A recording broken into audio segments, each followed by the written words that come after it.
and gentlemen, you are listening to Life Well Lived by Omobola Stephen. It's an engaging and enlightening talk show on life, relationships, and the business of life. Grab a cup of juice and just chill. Life Well Lived by Omobola Stephen. Live life. Live fully. You are now tuned in to this week's episode of our podcast. Today we are going to interview some of the greatest and most influential minds in our field. By sharing our collective expertise, we will show you how to harness, control, and use your own skill set to achieve ultimate success and live the life you want. And now, please welcome your host.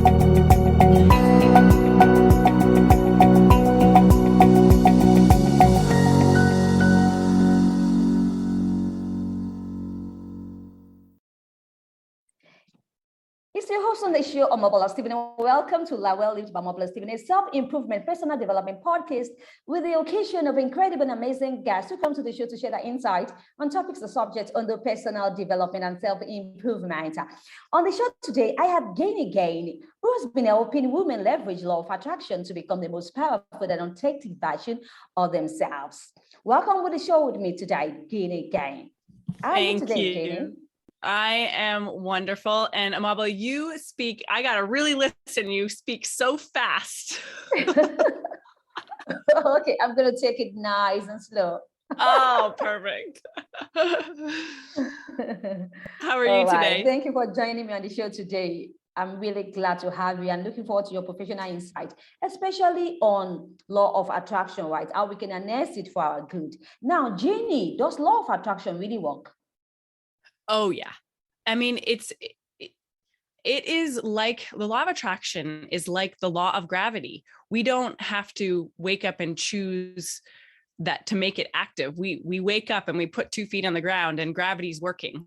Law of attraction is the exact same way in our universe. It's there, it's happening, it's active, and it is working whether we know it or not.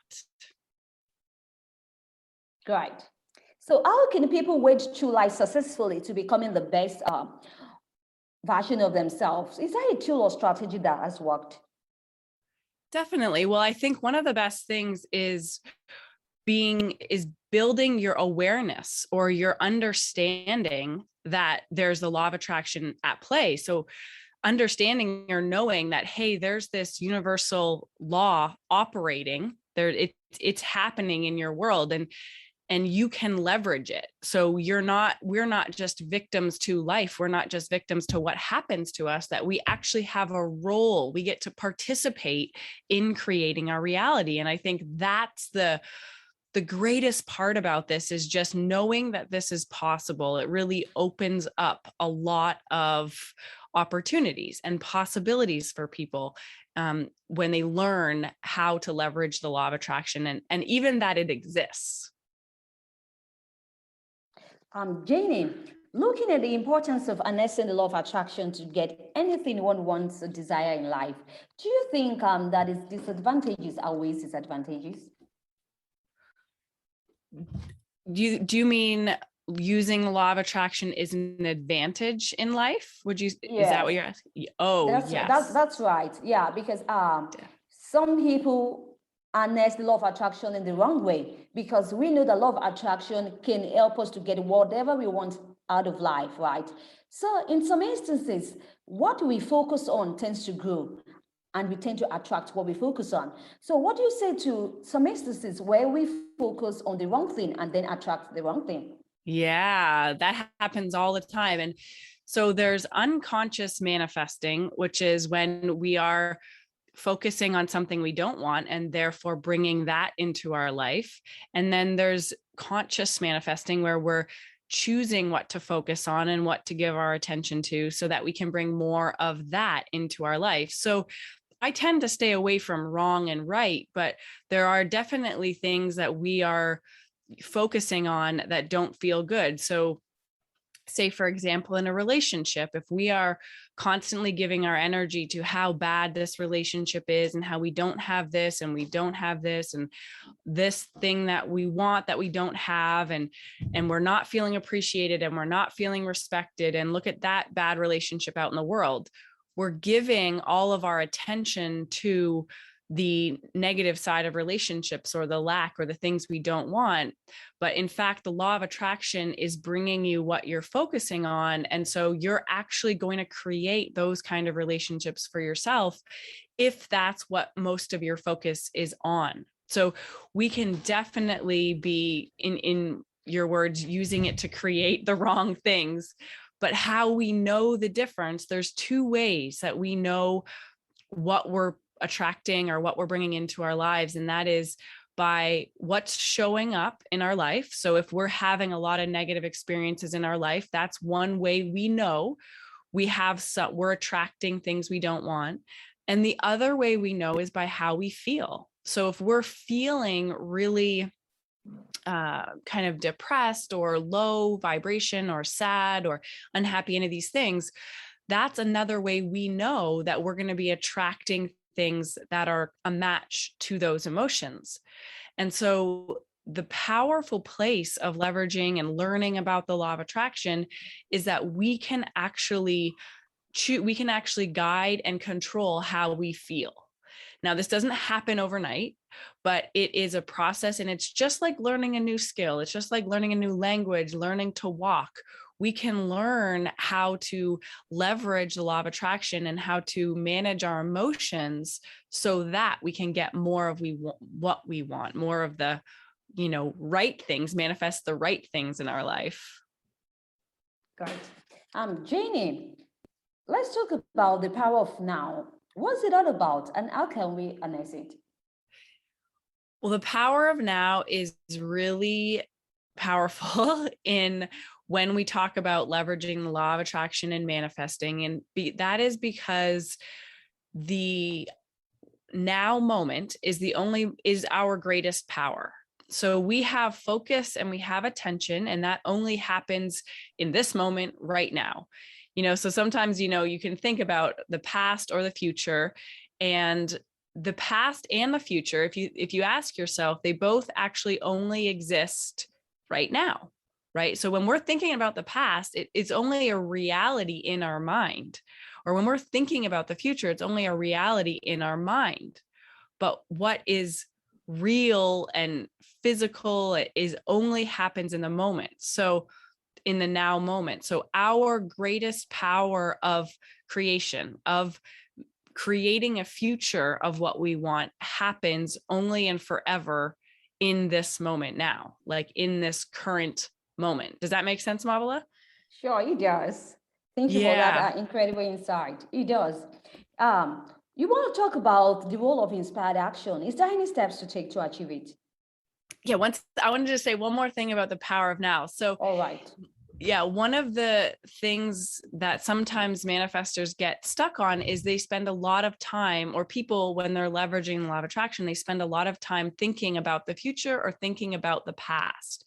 And when we remember that it only matters how we feel now, like how we feel in this now moment is the most important part of what you're going to create in the future, it takes less of the importance away from thinking about the past or trying to manage details and trying to think about or figure out what happened in the past or feeling bad about what happened in the past. If we can find a way to focus on whatever it takes to feel a sense of peace or allowing in the moment, then we know we're going to be creating that for the future. So that's why the now is the most important part of when you're learning to manifest, because it's how you feel now that's going to create what happens in the future. Awesome. So you go ahead, right, with the role of inspired action. Talk about the steps we can take to achieve it. Okay, so inspired action really is about combining the action that you're doing. So the doing, so maybe it's, working on your business and you are talking to people, or you're connecting with clients, or you're writing an email or something like that. That would be the action. And then the other part of that action is how you feel when you're taking that action. And you can feel frustrated while you write an email, or you can feel angry when you're talking to a client, or you can feel excited when you're writing an email, or you can feel excited or passionate when you're talking to a client. And so inspired action is really about combining the emotion of wanting to be doing what you're doing. So the emotion of excitement combined with the action. And when we start to pay attention to how we feel when we're taking actions, we really amp up the results of what those actions produce or achieve in the world. So we might be, if we are taking action in a frustrated, like, I got to get this done, I'm determined, I got to get this email done, I got to talk to these many clients, and we do all this with the energy of maybe anxiety or frustration, that's the energy we're communicating with the world, with the universe. And so that's what the law of attraction is going to respond to.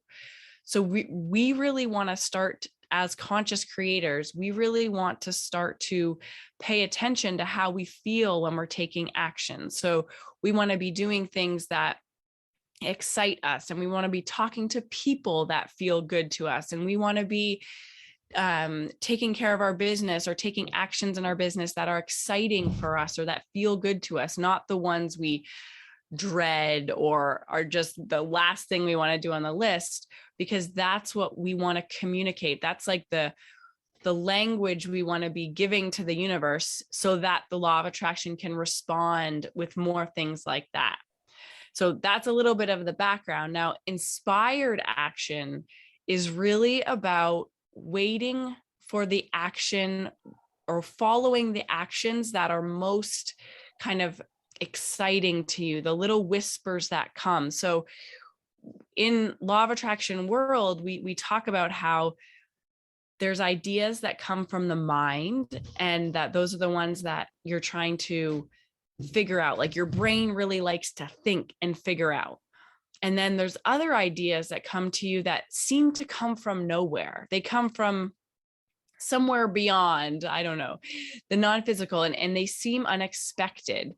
And oftentimes those are the inspirations or the ideas that are coming from more of like that soul place and that most authentic version of you. And that's what we want to really, that's what we're talking about following when we're talking about inspired action, is really following and waiting for those ideas that come from, that are inspired, that are like really connected to your soul, that versus any ideas that are just like how to get this done, right? So say I'll stay on the topic of starting a business or working in your own business or even your own job, and there's a project you have to complete or that's on your list to do, and we can take all the traditional steps of what your boss has told you or what some expert has told you is the right things to do, and you just go and take those actions. So maybe you talk to 100 people and you send them these exact words, and that can be taking the actions. But inspired action could be more about you kind of just getting still within yourself or creating some space and waiting for that idea that's like, oh yeah, that idea. It's like that great idea that you really, or that great thought that you really want to, that feels so good to you. And you can't help but take action on it. It's just like, and also often it's random. It's something like, oh, I should go call my friend. And that friend says like something to you that triggers the answer, that says the answer you were looking for. And there's this like unfolding, very gradual, that following those inspirations. So those things that are those ideas or thoughts that are coming from seemingly nowhere, that really amplifies and